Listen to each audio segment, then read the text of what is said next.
जितने भी मेटाफर्स कबीर करते हैं जो कि स्पिरिचुअल है, दरअसल वो जुलाहों की शब्दावली में है, ताना, भरनी और बाकी तमाम, यहाँ तक कि वो पूरे शरीर को भी जो इड़ा, पिंगला, सुषुम्ना, इसका भी जो पूरा रूपक बांधते हैं तो वह ऐसे बांधते हैं जैसे कोई करघे पर एक कोई कपड़ा बुन रहा, तो एक बुनकर की तरह वो कविता लिखते हैं। और इसलिए उनकी कविता में एक रोजमर्रा की जिंदगी जी रहे एक दस्तकार या एक कारीगर की का जो पोएटिक एस्पिरेशन है उसको व्यक्त करने की कोशिश है, यानी उसके जीवन में भी या उसके काम में भी पोइट्री। आप ये नहीं कह सकते हैं कि पोइट्री कहीं अलग है, पोइट्री दरअसल उसके काम में है। और जिस जगह एक तरह का डिसोशिएशन होता है दो चीज़ों में, एक काम में और कला में, रोज़मर्रा की ज़िंदगी में और कला में, और दूसरा डिसोसिएशन ज्ञान में और संवेदना में, जिसकी बहस यूरोप में बहुत पुरानी है और भारत में भी, जिसमें ज्ञान को हमेशा ऊपर रखा जाता है और संवेदना को नीचे रखा जाता है। इसलिए ज्ञान को पुरुष माना जाता है और संवेदना को स्त्री माना जाता है। नॉलेज या रीज़न हमेशा मैस्कुलिन है और सेंसिबिलिटी हमेशा फेमिनिन है, ये हम सब लोग जानते हैं। और इसलिए सेंसिबिलिटी को हमेशा ये कहा जाता है कि वो नॉलेज या रीज़न के स्तर तक उठने का प्रयास करे, जिसको मैंने कहा कि वो प्रिसीजन लाने की कोशिश करे। और तब मुझे यह समझ में आया जब मैं इस तरह से इसको सोच रहा था कि कबीर क्यों चैलेंज करते हैं और क्यों कहते हैं कि पोथी को क्यों चैलेंज करते हैं। क्योंकि जब वो पोथी को चैलेंज कर रहे हैं तो वो शायद उन इलिटरेट, निरक्षर और शक्तिहीन लोगों की तरफ से बोल रहे हैं जिनके पास पोथी नहीं है, जिनके पास नॉलेज नहीं है। और हम सब लोग अब जानते हैं 2010 में बैठकर कि नॉलेज पावर का एक खास तरह का स्ट्रक्चर ही है ना। तो नॉलेज जितना लिबरेट करता है उससे ज़्यादा वो डोमिनेशन की स्ट्रक्चर्स को इस्टेब्लिश भी करता है। इन सब बातों को हम सब लोग जानते हैं, जानी हुई बातें हैं।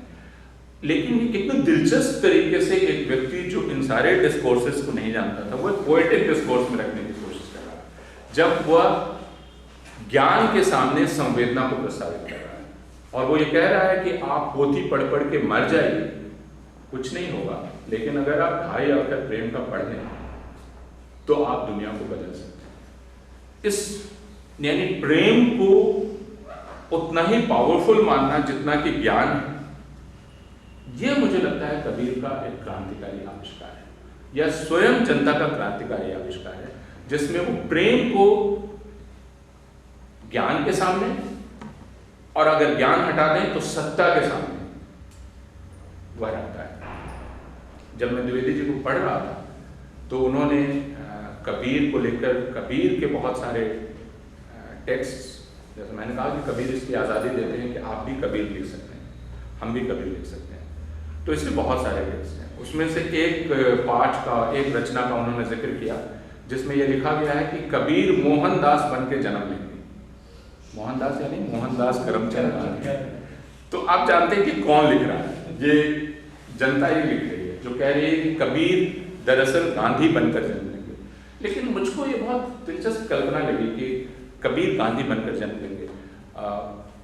मुझे बहुत कम लेखन ऐसा दिखलाई पड़ा है जो कबीर और गांधी की तुलना करता हो, क्योंकि कबीर को अक्सर क्रांतिकारी माना गया है, गांधी को समन्वयवादी माना गया है। गांधी को माना गया है कि वो मर्यादा को प्रस्तावित कर रहे हैं। और मैं यहाँ अपनी बात खत्म करूँगा यह कहकर कि दरअसल गांधी कबीर की तरह डिस्कोर्स को बदलने की कोशिश कर रहे थे, और ये पावर का डिस्कोर्स था जिसमें यह माना जा रहा था कि आप शारीरिक बल से और हथियार के बल से ही बदलाव ला सकते हैं। गांधी वहाँ प्रस्तावित कर रहे थे कि आप प्रेम के बल से बदलाव ला सकते हैं। यह एक राजनीति थी और जिसको मैं प्रेम की राजनीति कहना पसंद करूंगा। और जब यह वो प्रस्तावित कर रहे थे, वो कबीर की भाषा बोलने की कोशिश कर रहे थे, और इसके गांधी का सामना करना बहुत कठिन था, उपनिवेशवादियों के लिए, क्योंकि गांधी न तो वायसरॉय से, न गांधी अंग्रेज़ों से, न गांधी यूरोपियों से, गांधी घृणा की भाषा में बात नहीं कर रहे थे, गांधी उनको रिजेक्ट नहीं कर रहे थे, गांधी उनके व्यक्तित्व से इनकार नहीं कर रहे थे, गांधी उनको एलिमिनेट करने की कोशिश नहीं कर रहे थे। गांधी यह कह रहे थे कि एक दूसरा रिश्ता है जो रिश्ता कायम किया जा सकता है, जो डोमिनेशन के, यानी डोमिनेट करने वाले और डोमिनेटेड के रिश्ते के अलावा एक रिश्ता है, और वो दोस्तों का रिश्ता है, और वो प्रेम के बिना कायम नहीं किया जा सकता है। और ये मुझको गांधी की सबसे बड़ी सफलता लगती है, बल्कि सफलता की जगह मैं सार्थकता शब्द का इस्तेमाल करने की कोशिश करूँगा। उनकी राजनीति की सार्थकता लगती है कि उन्होंने इस भाषा के महत्व को स्थापित किया। इसलिए भारतवर्ष में उसके पहले क्रांतिकारियों के समूह सक्रिय थे, सब लोग जानते हैं। आखिरी जो सबसे ताकतवर क्रांतिकारी समूह था वो भगत सिंह और चंद्रशेखर आज़ाद का समूह था। लेकिन हम सब जानते हैं कि वे समूह भारत की साधारण जनता को, जो कि निरक्षर जनता थी, भारत के उन लोगों को जिनके शरीर कमज़ोर थे, जो हथियार चलाना नहीं जानते थे और जो हथियार चलाना नहीं जान सकते थे, ये सारे क्रांतिकारी समूह हालांकि उस जनता के नाम पर बात करते थे, लेकिन वे उस जनता को शामिल नहीं कर सकते थे। वह जनता क्रांतिकारी कभी नहीं हो सकती थी। क्रांतिकारी समूह में इनिशिएशन बहुत मुश्किल है, वैसे ही जैसे योगी में इनिशिएशन बहुत मुश्किल है। गांधी ने अचानक आकर पूरी भाषा बदल दी और उन्होंने कहा आप सब शामिल हो सकते हैं।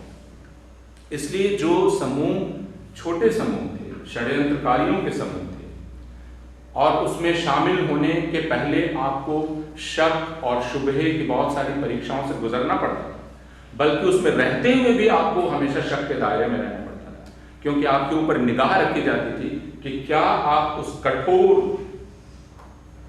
क्रांतिकारी संयम का पालन कर सकते हैं कि नहीं कर सकते हैं, और अगर नहीं कर सकते हैं तो आप सस्पेक्ट हैं।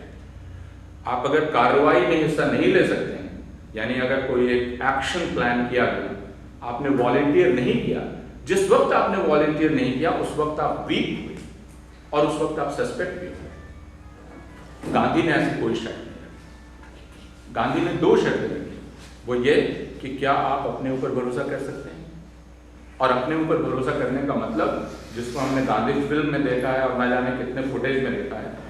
और ये एक आश्चर्यजनक घटना थी जिसमें कतार की कतार खड़े होकर लाठी खा रहे, और इसका सबसे सुंदर वर्णन नेहरू ने किया है कि जब वो नमक बनाने का शुरू हुआ और नेहरू ने लिखा है कि मेरे ऊपर लाठी पड़ी और मैं गिरा, और उसके बाद एक घोड़े की टाप मेरे ऊपर गिरी, तो उन्होंने लिखा कि मेरी पहली प्रतिक्रिया हुई कि मैं उसे गिरा कर मारूं, लेकिन फिर नेहरू ने रेसिस्ट किया, क्योंकि नेहरू हमेशा कहते हैं कि मैं गांधी का शिष्य हूँ।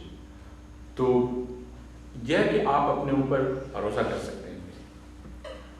अपने ऊपर भरोसा करने का मतलब यह है कि अपने शरीर की सीमा से बाहर चले जाना। और ये मैं बाद में हिंदी के कवि मुक्तिबोध को पढ़ रहा था, जो टॉर्चर को अपनी एक कविता में जिसका वर्णन कर रहे हैं, और लिखते हैं कि जब मेरा टॉर्चर हो रहा है तो मैं करता क्या हूँ, मैं अपने मन को अपनी देह की सीमा से निकाल कर उसकी एक गुत्थी बनाकर और उसे बहुत दूर फेंक देता हूँ। और जब बहुत दूर फेंक देता हूँ तो वो मन खड़ा होकर मेरे शरीर को देखता है कि उसके साथ क्या हो रहा है। तो आप जब मुझे मार रहे हैं तो दरअसल आप मुझे मार ही नहीं रहे। यह जो नई भाषा प्रस्तावित की गांधी ने, जिसके चलते यह संभव हुआ कि निरक्षर लोग जिनके पास ज्ञान नहीं था, वे तमाम लोग राजनीति में हिस्सा ले सकते थे, और वे तमाम लोग आज़ादी की लड़ाई में शामिल हो सकते थे। वे तमाम लोग जिनके पास ताकत नहीं थी, जो हथियार चलाना नहीं जानते थे, वे भी आज़ादी की लड़ाई के सिपाही हो सकते थे, अगर उसी शब्दावली का इस्तेमाल करना है तो। यह गांधी ने मुमकिन किया, और इसलिए मुझे लगता है कि गांधी एक दूसरे अर्थ में कबीर की भाषा का आविष्कार अपने लिए कर रहे थे। हालांकि गांधी और कबीर की यह तुलना बहुत सारे लोगों को बहुत असंगत लग सकती है। मैं अपनी बात यहीं खत्म करना चाहता हूँ।